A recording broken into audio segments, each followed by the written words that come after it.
kalt wird der nicht. Aber man darf ihn jetzt auch nicht mehr auf die Flamme drauf tun, weil sonst fängt das an zu schäumen und dann kommt er nicht Besuch. Ja, was? Das sieht super aus. Auch die Kanne, ne? Ich bin ja völlig begeistert. Rustikal. Ja. Ich bin ja auch froh, dass ich die gekriegt habe. Gibt es nicht mehr so häufig. Ab und zu hat man mal Glück. Ja.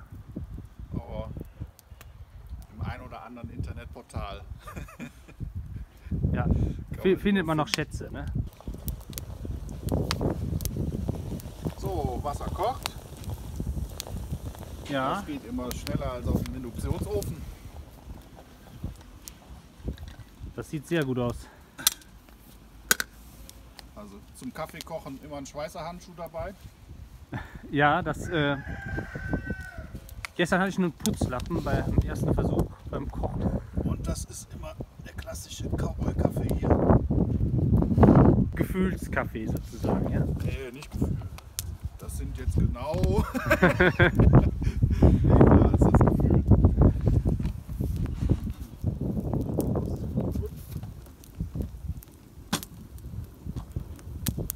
Top, sieht super aus. Ich habe auch übrigens hier so super Sitzkissen. Eier Pappen. Ist das was für dich? Sind wir schon online? Ja, wir sind online. Oh, wir sind online. Ja, ja. Ja, doch, das sieht gut aus. Ich habe das genau abgewogen. Ja, das habe ich gesehen, ja. Achso, das sind Sitzkissen, ja, nein. Ja, Also das ist super, die setzen sich auch so ein bisschen fest, also als, das ist als also Hühner. sozusagen für die Weicheier. Für die Weiche. Ja, genau. Also das, auf dem Hühnerhof gibt es natürlich auch Eierpappen ohne Ende. Ich probier das mal. Das hat so ein bisschen so einen. Es ist Holzfaser im Prinzip, von daher. Ich denke eher so an so ein Fakir-Kissen. Ja gut, du als. Fakir-Kissen für Weicheier. Ja, du kannst ja auch noch über Nägel laufen machen, dann kann man die. Ich glaube, das lasse ich mal. Also ich finde das gut. So, Käffchen. Ja, sehr gerne. Schau mal hier. Top. Schon ein bisschen Regen drin. Ja, das ist gut. Das Und jetzt hier. Vorsicht. super. Dankeschön. Kriegst du Milch? Hab ich gesehen, das Neuesten von das. Genau. War eine Teilnehmerin von dem. Von Land und Wecker, ne? Land und Wecker, Wir waren ja bei Land und Wecker im WDR und da ist das eine Teilnehmer. Und dafür haben wir jetzt den Kaffee hier. Vom Birkenhof im Sauerland. Also empfehlenswert der Kaffee. Mhm. Als Lagerfeuerkoch, was ist denn das Verrückteste, was du jemals gemacht hast am Feuer? Gibt es da eine Story? Oh, gib mir einen Moment. Oder das Schönste, das muss ja nicht verrückt sein. Voll lecker ist es tatsächlich das Huhn aus der Grube. Also Huhn aus der Erdgrube heißt es Genau, dann, ja? Huhn aus der Erdgrube. Da finde ich das Faszinierende einfach wieder in 40 Minuten. Du hast alle Aromen drin. Ne? Du schmeckst die Erde faszinierend und je nachdem welche Kräuter du da reinlässt. Und so. Dann ist ja so, also ich mache auch ab und zu mal eine Wurst selber. Ja. Und das ist auch immer toll. Nicht gut. Da kannst du auch selber eben entscheiden, was hast du für Aromen drin, Geschmack. Und dann kommen, da sind dann wirklich verrückte Sachen. Ne? Da gehen Altbrot mit Rosinen und frischem Salbei Also und all so ein Kram. Im Prinzip, was man da Richtig. hat. Ja, oder was man sich besorgt hat, Ja. ne? Beim Nachbarn. Ja, das sind halt so die Überraschungswürstchen, die Extrawürstchen. Das ist cool. Und wo ich mich jetzt auch wieder total drauf freue, jetzt dann im Februar, das ist halt die Mutzen und Mutzenmandeln aus dem Fett, was wir auch dieses Ja, Jahr hier genau, das hatten wir gemacht Karneval hier gemacht, das war super. Das ist cool, aus diesem Spezialtopf, den wir da haben, diesem Wikinger-Ding. Ja. Das ist cool. Ja, die wurde dann im Fett gebacken, also heißes Fett über dem Lagerfeuer und dann haben wir die ja da reingeschmissen. Ne? Genau. Und ehrlich gesagt, was richtig super lecker ist, das ist eben alle Arten von Gemüse direkt in der Glut. Also da ohne alles direkt ohne rein, ne? Rote Beete, Lauch, Zwiebeln, Frühlingszwiebeln, Sellerie. Das wird einfach jetzt hier in die Glut reingeschmissen. Genau, schmeißt du so rein, wird außen schwarz, das pelzt du ab und das kriegt dann in der Glut einen unglaublich dichten Geschmack. Also da muss ich gar nicht so viel Fleisch ehrlich haben. Also so diese Gemüse, die erfahren so, und die verlieren natürlich viel Wasser, der Geschmack wird Ja. dichter, das Fruchtfleisch wird kompakter, aber weich und dann bist du wirklich da, hast du das auf der Zunge und denkst, boah, das ist Sellerie. Das schon Da ist ja dann auch kein Gewürz dran. Das heißt nur dann Nix, zum Beispiel nur Sellerie pur. Also ganz genau, ganz genau. das finde ich spannend. Das Oder eben, wenn du dann eben, je nachdem, wenn du jetzt zum Beispiel, was dann so ganz abgedrehte Sachen sind, das ist dann zum Beispiel, was weiß ich, ein Kräuterseitling, ein Pilz auf dem Feuer mit einem schönen Schinken drauf und das Ganze dann zusammen mit einer Selleriecreme. Und die Selleriecreme ist richtig schwarz, weil du den Sellerie richtig verbrennen lässt. Ne? krass. Und wenn man das so erzählt, verbrannter Sellerie, es schmeckt aber in der Kombi total geil. Ne? Und das sind halt so Sachen, die machst du nicht in der normalen Küche. Ne? Und da kommst du auch erst drauf, wenn der mal Sellerie am Feuer verbrannt ist. Achso, Und dann packt man den ist aus. Ich bin ja dann so geizig und denke, jetzt hast du den ganzen Aufwand gemacht. Ne? Kommt jetzt vom Quatschen, jetzt ist der Sellerie, jetzt probierst du das mal und denkst, Das schmeckt ja. super. Ne? Ja. Und dann machst du ein Rezept draus. Was Also- könnte dazu passen? Also ich kann mir vorstellen, dass 80% der Rezepte so entstanden sind, es ist mal verkohlt oder was schiefgegangen und dann schmeckt er trotzdem. Ja, natürlich. Ne? Auch beim Brotbacken, dass man jetzt, was weiß ich, Sauerteigbrot macht oder sowas. Hast deinen Backtag, machst deinen Fladen, irgendein Stück von dem Teig bleibt über, bleibt 2 Tage stehen und du stellst fest, das fängt ja an Blasen zu werfen. Ja, da hast du deinen Sauerteig. Das sind die Hefen, die dann schon im Mehl drin sind, die fangen an zu Ja. arbeiten. Ja, viele Sachen sind so entstanden. Weißt du ja auch. Ja, da Die haben genaue Geschichte kenne ich nicht, aber es war wohl irgendeine Zutat nicht da. Ja, Oder und dann haben die halt die statt normalen Salz ein Pökelsalz genommen, ist die weiß geworden und so. Ich weiß es nicht mehr. Ja. Ja, aber so Sachen gibt es. Ne? was mich jetzt interessiert, wie bist du denn dazu gekommen? Also ich sag mal, man fällt ja jetzt nicht als Lagerfeuerkoch vom Himmel. Ja, das, Doch, ich schon. Ja, Nein. Vom Himmel direkt auf die Schnauze. Nein, aber es ist, ja, da kommen jetzt ein paar Sachen zusammen. Also einmal ist halt einfach so diese Outdoor-Affinität sowieso. die war schon immer da, ne? Das, Die war schon immer da. Ich bin jetzt nicht so der große Trekkie, das sicher nicht. Ich bin da eher gemütlich, aber Wald war schon cool. Hat viel Zeit in der Kindheit schon im Wald verbracht.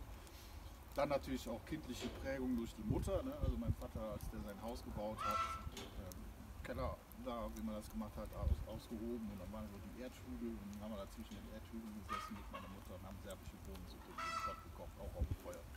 Die kam dann natürlich aus der Konservendose, wurde gepimpt. ja.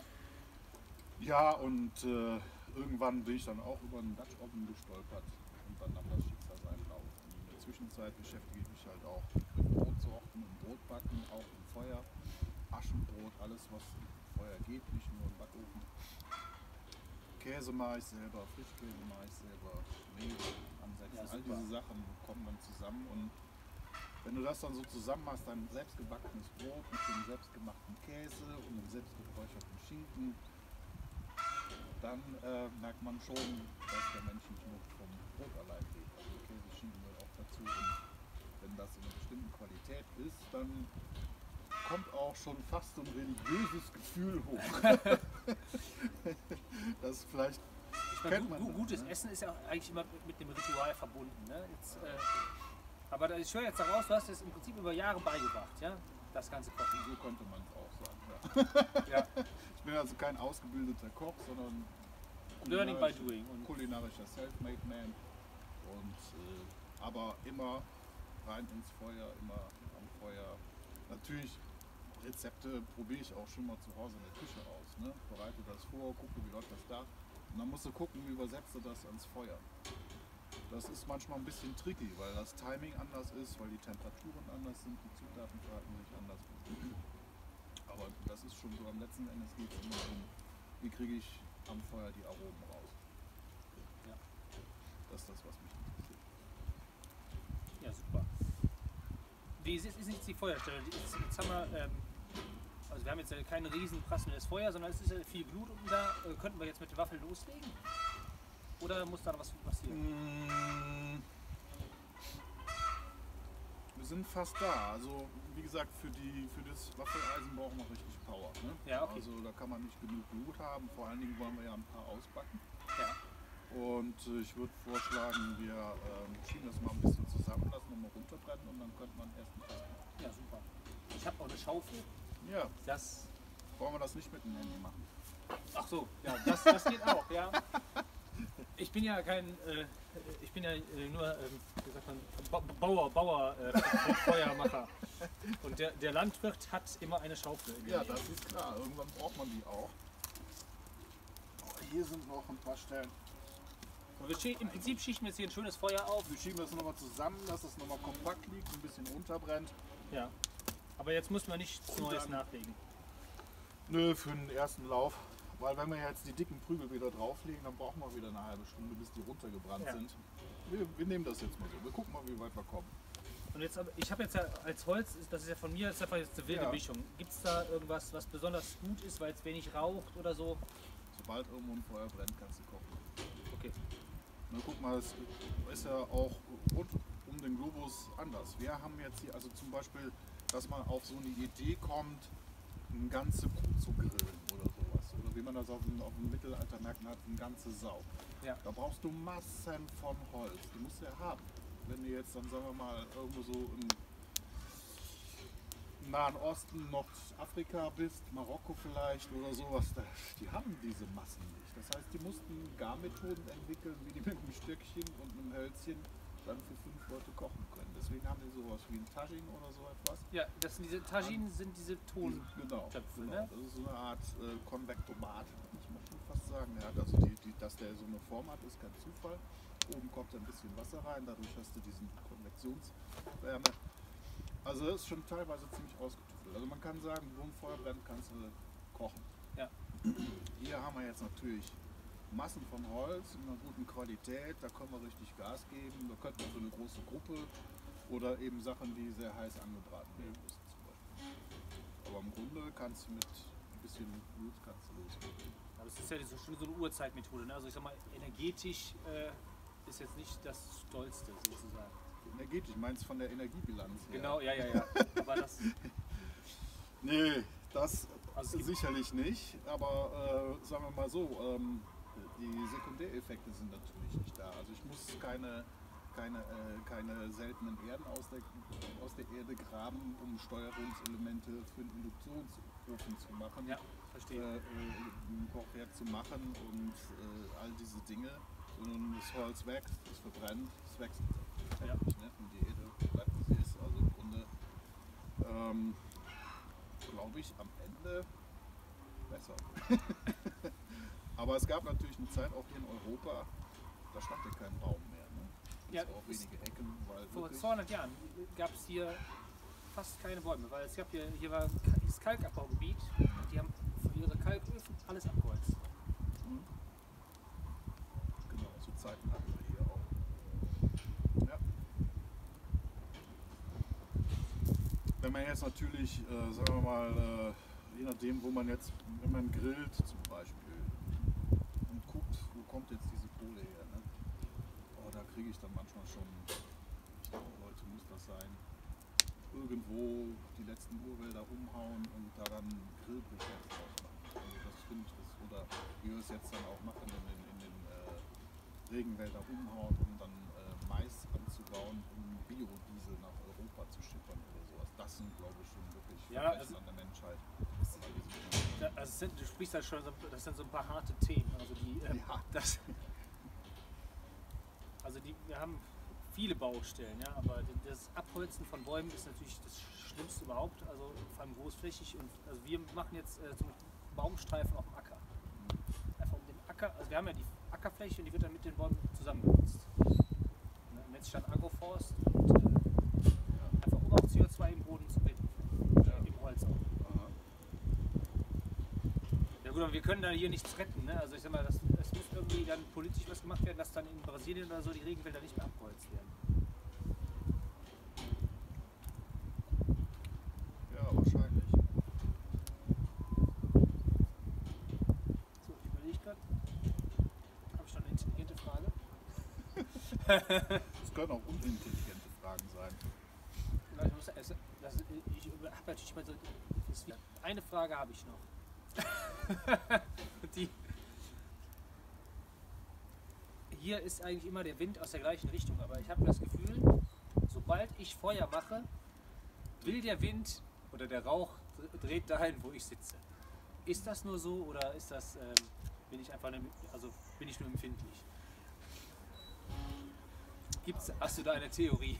Ich könnte sein, dass es damit zu tun hat, dass der Wind dreht. Ja, okay. Ich dachte, Und am Lagerfeuer kriegt man das mit. ja, das ist wahrscheinlich nichts daran. Ja. Und tatsächlich ist es aber so, jetzt haben wir ja hier einige Kurse gemacht, also man kann denn tendenziell schon sagen, er kommt immer so von da kommt das Wetter. Ja. Und bläst da rüber und dann macht das halt mal mehr da und mal mehr da und so. Also ich glaube schon, dass du jetzt im Moment auf der Gewinnerseite wärst, auch frei dort zu sitzen. Ja, das geht heute leider nicht, aber ja, von daher. Aber es hat ja auch Vorteile im Rauch zu sitzen. Ich werde nicht alt. Du trocknest vielleicht ein bisschen aus, aber man hat ja tatsächlich, also es ist ja tatsächlich so, dass der Rauch, der da ist, wirkt antibakteriell und antiviral. Ne? Also man nutzt das ja auch beim Räuchern von Wurst und Speck und so weiter aus, das ist konserviert und ist auch pilzhemmend. Und man hat ja auch jetzt, sagen wir mal, in Mittelalterzeit, wenn Krankheiten im Umlauf war, man kennt, dass man jetzt dann in den Rauhnächten die Ställe räuchert, oder das hat natürlich auch einen mythologisch-religiösen Hintergrund, aber Räucherungen fanden auch statt, wenn Krankheiten im Umlauf waren. Ja. Da wurden auch in den Städten, in den Straßen Feuer gezündet. Und da hatte man einfach das praktische Erfahrungswissen, dass eben der Rauch hemmend auf bestimmte Erkrankungen wirken kann. Das tut er auch. Ne? Also Ja. ich habe jetzt das noch nicht im Zusammenhang mit Covid-19 ausgetestet. Das mache ich auch nicht, das überlasse ich den Profis in dem Bereich. So, ich habe Hunger. Wir müssen jetzt loslegen, würde ich sagen. Ja, Wie schaut's? wie sieht's aus? Gib- Hunger, kalt. Hunger, kalt. Ja, dann probieren wir es doch mal aus. Ha? Das finde ich super. Guck mal, ob das Setup noch läuft. Dass wir es nicht umsonst machen, ne? Der Chef hat Hunger. Dann lassen wir Ja, mal ich habe unser Hunger. Eisen heiß werden hier. Das kommt jetzt mit in die Glut rein. Ja, volle Kanne, ja. Rein. Ich baue mir nochmal um. Ein bisschen. Ist das denn jetzt auch historisch oder ist das ein moderner Nachbau von irgendeinem alten Eisen? Nein, das ist ein historisches Eisen. Ja. Ich kenne jetzt leider die Lebensgeschichte von diesem Eisen nicht. Außer in den letzten 7 Jahren, wo Ja. es bei mir eben zu Hause ist. Aber es ist ein authentisches, also es ist jetzt kein neuerliches, aber für den Keks macht das nachher keinen Unterschied. Ne? Also das Zimtplätzchen kann man so gut die neuen nehmen, die jetzt auch, aber Ja. Da möchte das ist natürlich richtig einen cool, Satz. ne? Ich habe so ein Waffeleisen, also neue Nachbau. Ja, Und hier ist ja richtig Stahl dran, ne? Also sagen wir so ein 12er Stahl ist das. die Und, haben Gewicht, ja. ja, und es ist aber stabil. Mein Waffeleisen, das habe ich einmal benutzt und dann hat mich das schon, ist einfach zu fimschig, ja, sag ich mal. War trotzdem teuer, Ja. aber das würde ich jetzt im Nachhinein, immer, also bei viel Stahl, ja, Ja. das hilft. Also bei Waffeln brauchst du richtig Power und da muss richtig diese Backen, die sind nicht nur einfach, die hätten schon auch dünne machen können, aber es ist einfach so, du brauchst die Masse an Eisen, weil in dem Moment, wo du das aus dem Feuer rausnimmst, den Teig rein und dann wieder zumachst, kühlt das so weit runter, wenn das jetzt nicht genug Masse hat, dass da Wärme gespeichert ist, ist es zu kalt. Ja, Und dann passiert was ganz Großes, brennt dir an. ja, das ist schlecht, ja. Weil es ein Grund, gucken, wie es uns hier jetzt dann gelingt, warum es im Waffeleisen anbrennt, ist natürlich abgesehen davon, dass vielleicht ein bisschen Fett zum Trennen fehlt, ist, dass es zu kalt ist. Dann karamellisiert der Teig in Kontakt mit dem Eisen nicht schnell genug aus, sondern hat Zeit, sozusagen die Poren reinzufließen, wird dann fest. Ja, verstehe. So. Das heißt, je heißer das ist, umso weniger hoch ist die Gefahr, dass es nachher im Eisen pappt. Ne? Deswegen, weil man diese Temperaturen jetzt in der heimischen Küche nicht zusammenbringt, hat man ja da dann diese Teflon-Dinger. Ja. Da pappt es dann nicht dran, da kann man mit geringeren Temperaturen ausbacken. Aber du hast halt da dann natürlich auch nicht das Karamellisieren. So stark wie das jetzt hier ist, wenn wir hier jetzt dann weiß nicht. Also ich weiß nicht, ich habe es noch nicht rot glüht gehabt, aber, aber 300 Grad kriegen wir da schon hin. Und da muss man gucken, dass man die richtige Temperatur hält. Ne? So, wir kriegen hier gerade Besuch von Hühnern, Hahn und Henne. Genau. Ja. Aber die sind noch nicht im richtigen Zustand. Also gerupft und so passen die besser zum Feuer. Running Sushi. Ja. Ja, die kommen dann auch ab und zu mal gucken. Der Hahn ist mutig.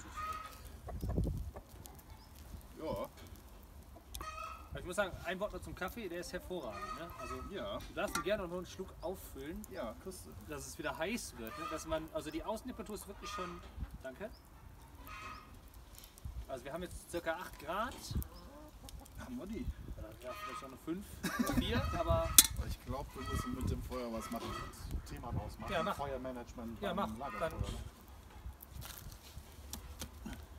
So, worauf achtest du jetzt beim Feuer machen? Also wir haben jetzt eben ja doch zusammengeschichtet und jetzt müssen wir ja, jetzt hast du gesagt, es ist zu kalt oder zu Ja, wenig. nicht zu kalt. Ich sehe einfach, wir haben hier eine steife Brise so ein bisschen. Das Vielen Dank, dass du wieder dabei warst beim Adventskalender. Ja, das hat so ausgeartet, das Gespräch. Es gibt noch einen dritten Teil. Freu dich drauf und dann siehst du auch, wie es mit den Waffeln funktioniert.